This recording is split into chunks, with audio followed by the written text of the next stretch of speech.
orang miskin mati, raja-raja mati, rakyat biasa mati. Semua pergi menghadap Ilahi, dunia yang dicari tak ada yang berarti. Perkara yang paling penting itu perkara iman. Iman itu lebih penting daripada duit, lebih penting daripada rumah, kendaraan, dan sebagainya.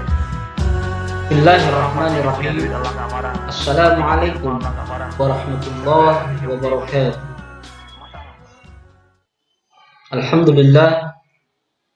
Alhamdulillahilladzi arsala rasulahu bil huda wa dinil haqq liyudhhirahu 'alad dini kullih wa kafa billahi shahida. Asyhadu an la ilaha illallah wahdahu la syarika lah wa asyhadu anna Muhammadan 'abduhu wa rasuluhu la nabiyya ba'dah. Qala Allah Ta'ala fi kitabihil karim, a'udzu billahi minasy syaithanir rajim. Ya ayyuhan nasu taqu rabbakumul ladzi khalaqakum min nafsin wahidah wa khalaqa minha zawjaha wa batha minhuma rijalan katsiran wa nisaa'a wattaqullaha alladzi tasaaluna bihi wal arham innallaha kana 'alaikum raqiba. Ya ayyuhalladzina amanu taqullaha wa qulu qawlan sadida yuslih lakum a'malakum wa yaghfir lakum dhunubakum wa man yuti'illaha wa rasulahu faqad faza fawzan 'azima. Hadirin sobat-sobat mahasiswa yang senantiasa dimuliakan oleh Allah Subhanahu wa taala, tentu kita bersyukur kepada Allah Subhanahu wa taala, kemudian bersolawat atas Nabi Muhammad SAW. Pada hari ini kita kembali diberikan kesempatan oleh Allah Subhanahu wa taala. Dalam hal ini saya akan melanjutkan satu materi terakhir yang insya Allah menjadi pelengkap daripada materi-materi yang sudah diberikan sebelumnya, baik dalam pertemuan yang sifatnya pertemuan tatap muka maupun secara online. Pada hari ini saya akan menjelaskan sebagai materi penutup mengenai bagaimana kedudukan harta dan jabatan dalam perspektif Islam. Baik, mari kita melihat sejenak mengenai apa itu harta dalam perspektif Islam. Al-mal diambil dari kata yamilu mila, yang berarti condong, cenderung dan miring. Dikatakan condong, cenderung dan miring karena secara tabiat manusia cenderung ingin memiliki dan menguasai harta. Bal tu'thirunal hayatad dunya wal akhiratu khairu wa abqa. Kata Allah, manusia itu cenderung lebih menyukai kehidupan dunia, padahal kehidupan akhirat itu lebih kekal dan lebih abadi. Akan tetapi secara gamblang, secara nafsu, manusia itu dihadapkan pada senantiasa menyukai persoalan dunia. Walaupun dalam hadis Nabi dikatakan kullu mauludin yuladu 'alal fitrah, setiap manusia yang terlahir itu dalam keadaan suci. Akan tetapi di ayat lain dikatakan fa'alhamaha fujuraha wa taqwaha. Allah tuh mengilhamkan dua hal. Yang pertama, manusia itu cenderung kepada fujur atau kejelekan. Yang kedua, wa taqwaha, kepada ketakwaan. Baik. Memang secara nafsu manusia itu cenderung ingin menguasai harta benda, dunia, kemudian sifat-sifat yang fana. Wa mal hayatud dunya illa mata'ul ghurur. Manusia di dunia itu hanyalah kesenangan yang menipu, akan tetapi manusia suka. Nah, ini secara fitrah Kemudian dalam kamus Al-Munit adalah malakatuh min kulli syai', segala sesuatu yang engkau mempunyai. Menurut istilah syar'i, harta diartikan sebagai segala sesuatu yang dimanfaatkan pada sesuatu yang legal menurut hukum syara, hukum Islam, seperti jual beli, pinjam meminjam, konsumsi, dan hibah atau pemberian. Artinya dapat kita katakan bahwa harta itu sesungguhnya sangat bisa sangat bagus dan sangat baik untuk kita miliki ya dalam perspektif hukum syara. Karena harta juga sesungguhnya dapat mengangkat derajat manusia, dapat menggerakkan manusia kepada hal-hal yang sesungguhnya diperintahkan oleh Allah Subhanahu wa taala.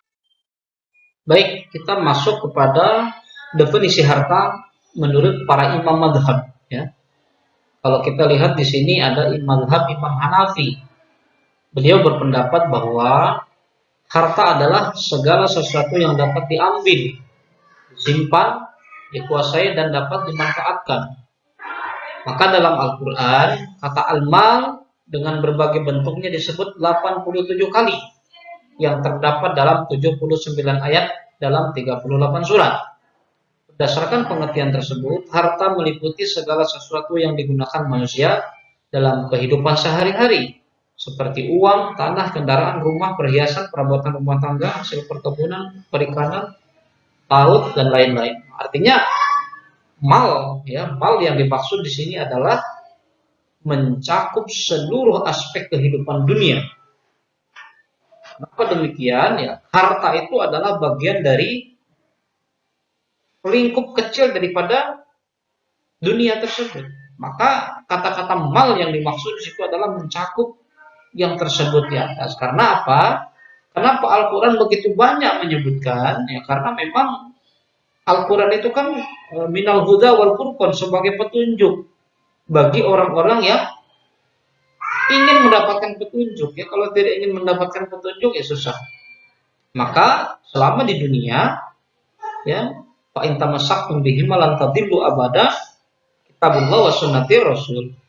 Tidak akan sesat selama kita di dunia ini berpegang teguh kepada yakni dua pusaka, yakni Al-Quran, kitabullah wa sunnati rasul, kitabnya Allah dan sunnahnya Rasulullah sallallahu alaihi wasallam. Ya. Nah, kemudian di dalam ayat Al-Quran surah Al-Hadid ayat 7 dikatakan bahwa berimanlah kamu kepada Allah dan Rasulnya, dan nafkahkanlah sebagian dari hartamu yang Allah telah menjadikan kamu menguasainya. Maka orang-orang beriman di antara kamu dan menafkahkan sebagian dari hartanya memperoleh pahala yang besar. Artinya setiap kali Allah menyampaikan perkara tentang harta dunia, senantiasa diikuti dengan nafkahkanlah, infakkanlah, sedekahkanlah. Ini kan salah satu ayat yang mengatakan bahwasanya boleh kita memiliki harta, boleh kita memiliki perhiasan, tapi nafkahkanlah. Ya, seperti yang misalnya perintah berzakat mal di dalam surah At-Taubah ayat 34. Walladzina yaknizuna adh-dhahaba wal fiddah wa la yunfiqunaha fi sabilillah fabashshirhum bi'adzabin alim. Kemudian dia memiliki harta emas dan perak, kemudian tidak mau menginfakkan di jalan Allah, maka tunggu azabku sangat pedih. Nah, artinya apa? Boleh memiliki harta, infakkan. Kalau tidak diinfakkan, maka boleh jadi dia mendapatkan azab yang sangat pedih dari Allah Subhanahu wa taala. Artinya segala bentuk harta-harta, segala bentuk yang sifatnya duniawi, maka adalah sebuah titipan yang Allah berikan kepada kita. Tidak boleh itu menjadi sebuah kesombongan, terlebih lagi orang yang merasa memiliki banyak harta lantas meminta dimuliakan. Orang yang meminta dimuliakan oleh manusia biasanya hanya sirna. Yang didapat adalah satu kebinasaan. Betapa banyak orang yang berbangga-bangga dengan hartanya justru terjerembab ke dalam jurang kenistaan. Berapa banyak orang-orang yang punya jabatan yang tinggi? Berapa banyak orang-orang yang hidup dalam gelimang harta nyatanya tidak berbanding lurus dengan kemuliaan yang didapatkan. Seperti itu ya. Berikutnya adalah mengenai status harta yang dimiliki oleh manusia adalah merupakan sebuah kebutuhan dasar. Dalam ayat ini surah Ali Imran ayat 14, Allah Subhanahu wa taala sedang menjelaskan kepada kita bahwasannya ya, dihadirkan kecintaan-kecintaan kepada manusia, kepada wanita, kepada harta, kepada dunia, kepada emas, kepada perak adalah bentuk daripada perhiasan yang senantiasa menjadi dambaan umat manusia. Kenapa Allah Subhanahu wa taala senantiasa melukiskan perhiasan itu berupa emas dan perak terlebih dahulu? Yang memang pada saat itu ketika Rasulullah Shallallahu Alaihi Wasallam dalam perjalanan bersama sahabat, ya, suatu ketika sahabat Rasulullah Shallallahu Alaihi Wasallam bertanya kepada Rasul, ya Rasulullah, hari ini adakah satu perniagaan, satu perhiasan dunia yang lebih baik dari emas dan perak? Kata Allah, ada. Apa itu yang lebih baik dari emas dan perak? Afdhalul lisanun zakir wa qalbun syakirun wa zauzatun tu'minu ala imani.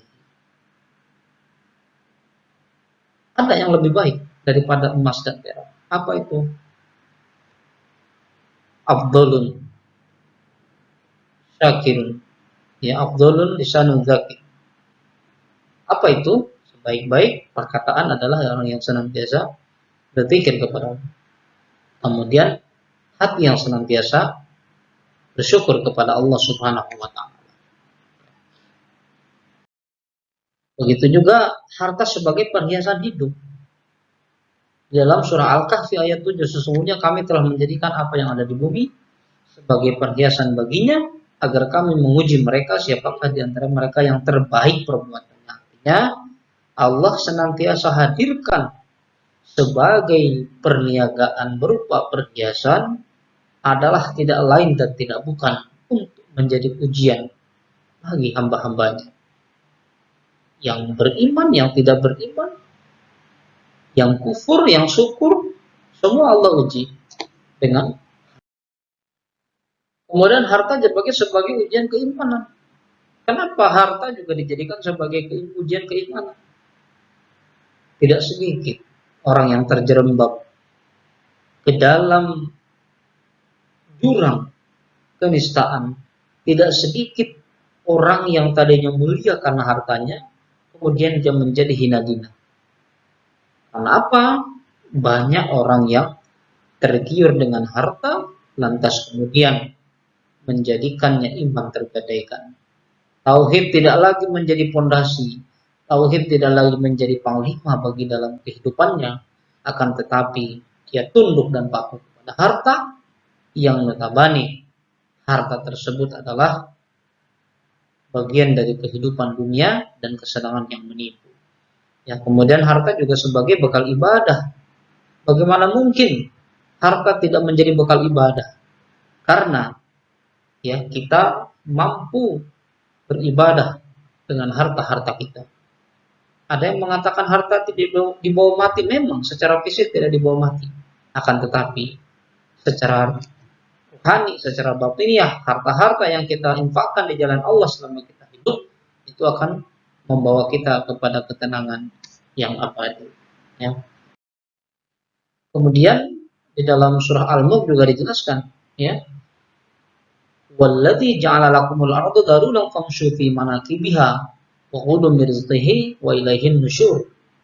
Dialah yang menjadikan bumi itu mudah bagi kamu, maka berjalanlah di segala penjurunya dan makanlah dari sebagian dari rezekinya, dan hanya kepada Allah lah kamu kembali setelah dibangkitkan. Artinya apa? Bumi itu mudah bagi manusia, maka kita suruh bertebaran di muka bumi, suruh mencari rezeki yang Allah berikan kepada kita, kemudian makan dari apa yang Allah hadirkan kepada kita di muka bumi. Kemudian Allah lah sebaik-baik tempat. Kemudian, nah ini yang paling penting, ya. Banyak dari kita itu yang menggebu-gebu, kemudian bersusah payah, kemudian sampai tergopoh-gopoh bercucuran keringat untuk mencari harta, untuk mencari kesenangan dunia, sampai lupa siapa yang memberikan harta tersebut. Itu sudah dilukiskan oleh Allah di dalam surah Al-Ma'arij. Ya, a'udzubillahi minasyaitonir rajim. Innal insana khuliqa halu'a idza massahu syarru jazua wa idza massahu khairu manua illal musallin alladzina hum 'ala shalatihim daimun. Apa kata Allah di situ? Innal insana khuliqa halua, sesungguhnya manusia itu diciptakan suka berkeluh kesah, lagi kikir. Idza massahu syarru jazua, kalau Allah berikan kesempitan, Allah berikan kesusahan, dia bersedih, menangis, kemudian bermuram durja. Ya. Wa idza massahu khairu manua, kemudian Allah berikan kesenangan, dia teramat kikir, seolah-olah lupa ketika dia sedang susah Allah bantu, ya. Fadhkurni adzkurkum washkurli wala takfurun. Ketika engkau beringat kepada Allah, Allah akan ingat kita. Bersyukur kata Allah. Jangan engkau ingkar, ya.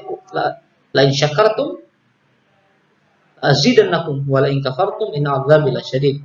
Tidak mungkin Allah tidak menambah ketika kita mampu mensyukuri Allah, nikmat yang Allah berikan kepada kita. Artinya bekerja, mencari harta adalah bagian dari ibadah. Tapi jangan lupa, dalam mencari harta harus ada keberkahan di dalamnya. Dengan cara apa? Senantiasa mengingat Allah di dalam proses pencarian harta tersebut. Oke, di dalam surah Al-Munafikun, ya, di situ dijelaskan, hai orang-orang beriman, janganlah harta-hartamu dan anak-anakmu melalaikan kamu dari mengingat Allah. Barang siapa yang membuat demikian, maka mereka itulah orang-orang yang rugi.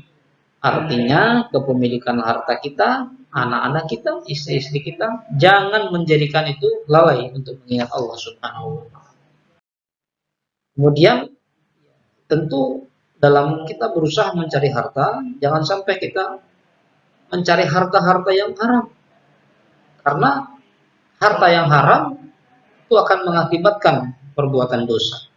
Harta yang haram mengakibatkan sulit terkabulnya doa. Ya, lihat firman Allah dalam surah Al-Baqarah. Di situ dijelaskan, hai orang-orang yang beriman, bertakwalah kepada Allah dan tinggalkanlah sisa riba yang belum dipungut jika orang-orang yang beriman. Ingat, riba adalah masuk kepada harta yang haram, harta yang dilarang oleh Allah Subhanahu wa taala, bahkan ini termasuk dosa yang besar. Kemudian berikutnya adalah setelah kita memahami terhadap masalah harta, harta itu terbagi menjadi dua, harta yang halal dan harta yang haram. Kemudian dalam pencariannya ada yang secara halal, ada juga yang secara haram. Tinggal kita pilih saja. Mencari harta boleh, adalah merupakan bentuk daripada kesyukuran kita kepada Allah. Akan tetapi yang terpenting adalah pemanfaatan harta tersebut untuk kita aplikasikan dalam kehidupan dunia. Bagaimana harta itu membawa berkah, bagaimana harta-harta itu mampu membawa kita ke jalan Allah Subhanahu wa taala, bagaimana harta-harta itu bisa menjadi saksi ketika kita berhadapan dengan Allah di pengadilan yang paling terakhir, pengadilan yang paling tinggi, yakni di padang mahsyar. Kemudian ya tentu setelah harta juga tidak kalah penting adalah berkaitan dengan jabatan. Karena jabatan ini ya bukan akhir-akhir ini saja. Jabatan itu seperti juga menjadi dambaan sejak di zaman para sahabat dulu. Ya, seolah-olah ketika orang memiliki jabatan, maka kemuliaanlah yang hadir pada dirinya. Padahal jabatan itu merupakan amanah yang teramat penting. Orang mampu itu diberikan jabatan, tapi banyak juga orang yang tidak mampu tapi meminta-minta. Meminta-minta, saya harus jadi pemimpin, saya harus memiliki jabatan, padahal dia tidak mampu. Sungguh ini tidak dibenarkan dalam Islam. Ya, di dalam surah Az-Zariyat, ya, dijelaskan di situ, sesungguhnya kami telah mengemukakan amanat kepada langit, bumi dan gunung-gunung, maka semuanya enggan untuk memikul amanat itu, dan mereka khawatir akan mengkhianati. Dan dipikulah amanat itu oleh manusia, sesungguhnya manusia itu amat zalim dan amat bodoh.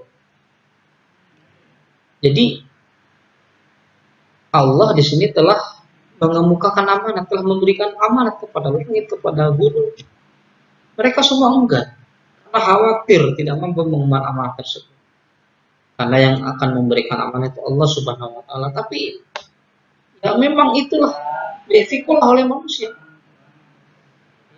Di dalam ayat terakhir di situ dikatakan fa innahu kana zaluman jahula. Apa di situ Allah katakan sesungguhnya manusia itu amat zalim dan bodoh.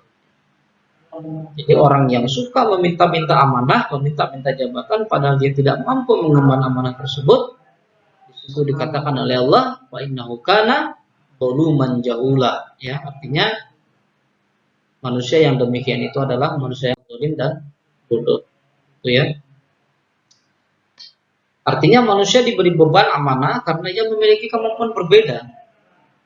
Kemudian manusia memiliki hati dan akal pikiran, keimanan, perasaan, kasih sayang. Jika setiap orang menjalankan tugasnya dengan penuh amanah, maka selamatlah mereka. Artinya dua kata kunci, penuh amanah dan tanggung jawab, maka selamatlah kepemimpinan tersebut. Oke. Bila amanah disia-siakan, maka tunggulah kehancurannya. Dikatakan, bagaimana bentuk penyanyiannya beliau bersabda, bila persoalan diserahkan kepada orang yang tidak berkompeten, maka tunggulah kehancurannya. Artinya, kalau kita banyak temukan orang-orang yang seperti siap mengemban amanah, akan tetapi pada proses perjalanan kepemimpinannya tidak sesuai dengan yang kita harapkan, ya mari kita tengok apakah orang tersebut berkompeten atau tidak. Karena dalam hadis ini dikatakan orang yang tidak kompeten maka yang akan tunggu saat kehancuran. Ya, kemudian ya dalam amanah juga memiliki kadar berat amanah tersebut berdasarkan kapabilitas orang itu memiliki kemampuan tidak dalam memimpin. Banyak ya, bukan hanya di dalam struktural pemerintahan saja, dalam perusahaan, dalam hal apapun. Maka setiap pemimpin akan diminta perjawaban. Kullukum ra'in wa kullukum mas'ul an ra'yati. Jadi setiap pemimpin itu pasti diminta pertanggungjawaban. Kalau kita tidak mampu jangan, ya, karena gunung-gunung dan yang lain-lain saya tidak mampu. Tapi ya itulah manusia mengemban amanah, kemudian hancurlah amanah tersebut. Wa innahu kana zaluman jahula. Ternyata orang yang seperti itu amat zalim dan bodoh. Baik, kesimpulannya dapat kita sampaikan pada hari ini adalah harta milik Allah. Tidak pantas manusia itu sombong.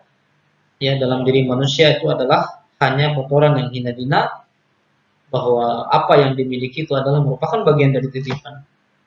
Ya. Kemudian cara mendapatkannya harus sesuai dengan kehendak dan ajaran Allah. Kemudian ketika sudah mempunyai harta, maka penggunaannya harus sesuai ketentuan.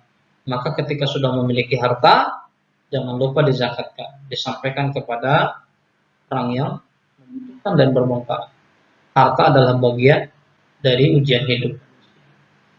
Kemudian berikutnya juga adalah jabatan adalah amanah dalam Islam. Ya, jabatan itu penting diemban juga bagi orang yang memang benar-benar mampu dan kapabel. Kemudian yang terpenting adalah dalam proses mengemban amanah tersebut senantiasa berdoa kepada Allah Subhanahu wa taala, meminta petunjuk agar senantiasa diberkahi, dianugerahi, diberikan petunjuk dalam proses kepemimpinannya. Dalam hal setiap kebijakan terlebih dahulu meminta ampun kepada Allah. Mudah-mudahan setiap apa yang dilakukan kebijakan tersebut mampu mendapatkan hidayah dari Allah Subhanahu wa taala sehingga memperkecil kesalahan-kesalahan yang dilakukan, karena setiap kebijakan juga adalah bagian dari amanah. Bukan hanya sebagai pemimpin, ya, sebagai hakim. Hakim itu juga bagian dari amanah yang luar biasa. Karena satu langkah kakinya berada di surga maupun di neraka. Salah menentukan kebijakan itu juga akan berbahaya.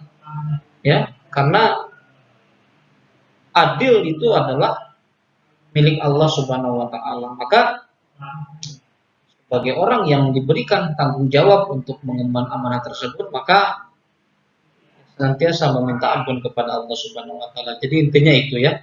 Harta ada dalam Islam. Ya, persoalan dunia harus kita upayakan. Akan tetapi mari kita seimbangkan. Rabbana atina fid dunya hasanah wa fil akhirati hasanah wa qina adzabannar. Bagaimana kita membangun suasana kehidupan dunia yang sakinah. Bagaimana kita membangun suasana kehidupan dunia yang baik, kemudian juga akan mengantarkan kepada akhirat yang baik. Baik, saya kira cukup. Ini materi terakhir dalam semester ini.